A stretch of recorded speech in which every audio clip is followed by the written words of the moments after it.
Hi, my name is Dr. Ryan Burke. I'm owner of Precision Chiropractic and Massage Center in Ann Arbor, Michigan. And today I'm going to talk to you about one of the most common complaints I see in my office on a daily basis, which is sciatic pain, or what's also known as sciatica. Sciatica is one of those conditions that are often misunderstood. I'll have individuals that come in and they say, "Doc, I have sciatica," and I'll say, "What's going on?" And they'll say, "I have pain down the front of my leg or pain down the side of my leg." Those things are not sciatica. They're different types of conditions with different routes of treatment.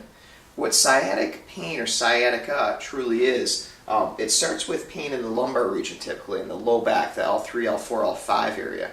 And then patients will complain typically of pain that is traveling down their buttock, the back of their thigh, and the back of their calf, and all the way into their feet at times. This can come with associated lack of sensation, so numbness and tingling, weakness in the leg. There's a condition called foot drop, which the patient can't even pick up their foot and they'll just drag it on the ground, and sometimes even change in reflexes. So any physician you work with, be a chiropractor, physical therapist, or an internal medicine doctor, should be assessing muscle strength, reflexes, and sensation in the legs to see how advanced this sciatic case is, and that's something we do in my office as well. Why is this so common? A lot of people ask me that. And the reason is the sciatic nerve is a huge nerve. It comes out of the pelvic area right here, and it's very easy to get pressure on the nerve. And the reason it's easy is because it's very wide. And the wider a nerve is, there's associated structures in that area that put pressure on it. And the thing I deal with in my day-to-day practice is structural correction of the spine. What does that mean? It's kind of wordy. It means basically achieving proper alignment of these spinal bones, vertebrae, and this pelvic structure. What we see oftentimes is that there'll be small movements in the pelvis. The pelvis will rotate up and down.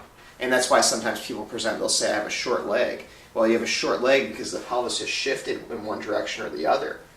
And the vertebrae will move left to right, even up and down a bit. And when these bones move, what happens is that they put pressure on a nerve. When you have pressure on a nerve, you get pain, you get lack of sensation, and a slew of other things. What we do here is to get the spine in as perfect alignment as we possibly can.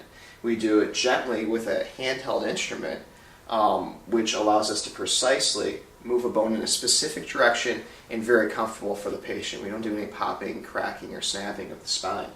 When we get the alignment corrected, what we see is really a huge decrease in patient symptoms and pain, in sciatic symptoms down the leg.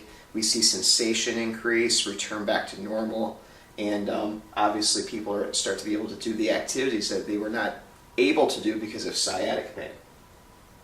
Some of the other things that we recommend here, and that you would see with a physical therapist or some other healthcare professionals as well, is appropriate strengthening and stretching of the muscles in that area of the spine. What happens is that certain muscles get weak or certain muscles get too tight, and they cause misalignments of the spine and pressure on nerves, specifically the sciatic nerve. So we'll give individuals recommendations, or we'll even give them instruction on how they can strengthen their core, maybe their glutes, and how they can stretch certain muscles too, like their quads or their hamstrings. And one other thing that we see somewhat commonly and a bit overlooked, I think, in the healthcare community is what's known as piriformis syndrome. What piriformis syndrome is, there's a muscle that runs right in your glute area, right in your buttock area, and it runs diagonally right here, and people are somewhat familiar with it because it gets tight sometimes. And what happens, the sciatic nerve runs right below this piriformis muscle. What happens, the muscle gets tight, it gets contracted and shortened, and when you shorten something, it tends to get a little bit wider.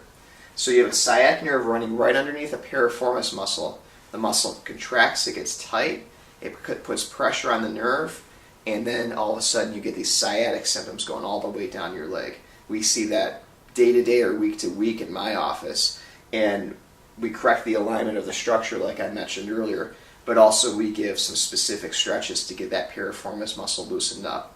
Our massage therapists may work on it because we have a couple of great professionals in this office that do work such as that. And also I'll give patients some recommendations for how they can stretch it at home. And in a subsequent video, I'm going to be walking you through a real simple piriformis stretch that you can do at home that can help to start to alleviate some of these sciatic symptoms. Once again, my name is Dr. Ryan Burke of Precision Chiropractic. It was a pleasure speaking with you today. Thanks.